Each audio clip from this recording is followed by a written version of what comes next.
For today's video, I won't hold you for very long. I'll briefly talk about Sony's press conference and also some of the backlash that has come from it.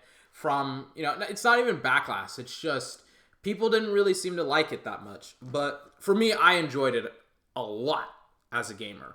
But Sony's press conference was just gameplay. To streamline the press conference, they only showed gameplay of games that they had at E3. There was really no conversations with developers. There wasn't any developer or audience interaction. And depending on whether you want to see the developers or not present their games, I think that's also why people didn't really like it. I personally liked it because I really like to see gameplay. I want to see gameplay. There's a lot of presentations at E3 that usually only have cinematic trailers and not necessarily gameplay. And I thought that what Sony did was pretty good. It was pretty interesting. But for me, I got my fill of E3. Even though they didn't show The Last of Us, which has me kind of question that it won't be out until probably 2019, because if they aren't even going to show a little bit of it, they announced it last year, it's kind of weird that they aren't even going to show off anything this year if the game is going to be released next year. If it was going to be released next year, you would think that they would have it at E3 this year. But even though they didn't show The Last of Us at their press conference, I was still pretty excited. I got to see God of War 4. I got to see Spider-Man, or Marvel's Spider-Man, which is what they're calling it, I think. I got to see Monster Hunter. I got to see Days Gone. Even though I didn't know Monster Hunter was even like a thing, or Monster Hunter World, which is the new game that's going to be called which is the name of the new Monster Hunter on, I think, PlayStation 4. Even though I didn't know that it was going to be out of E3, I was very, very excited for it.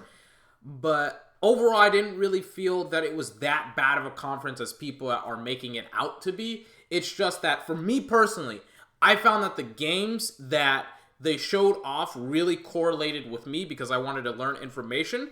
But depending on whether or not you care about Spider-Man PS4 or Spider-Man or Marvel Spider-Man or God of War 4 or Days Gone or Monster Hunter, it polarizes you. You may not care about those games. You may care about those games. Depending on where you kind of fit, I feel like you'll receive Sony's press conferences in a negative or positive way. And I kind of hope Sony does things like this a little bit better, but more, because I personally enjoyed seeing the gameplay. I would love to have the developers, come in on stage and talk about their games. Obviously, they're pressed for time, but I would love it if they do that.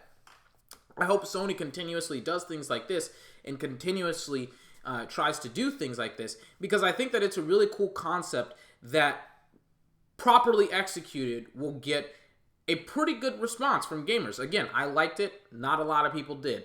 This has been 24. Remember to like, comment, favorite, and subscribe for more. I will be talking about Ubisoft's press conference tomorrow. This video I know is a little bit late, but again, I got distracted. I finally have my gaming capture card. I will be streaming on Twitch this Friday at 2 o'clock. There won't be a video then, but I will hopefully be able to have my stream up by then. Until then, have a fantastic day. I'll see you next time.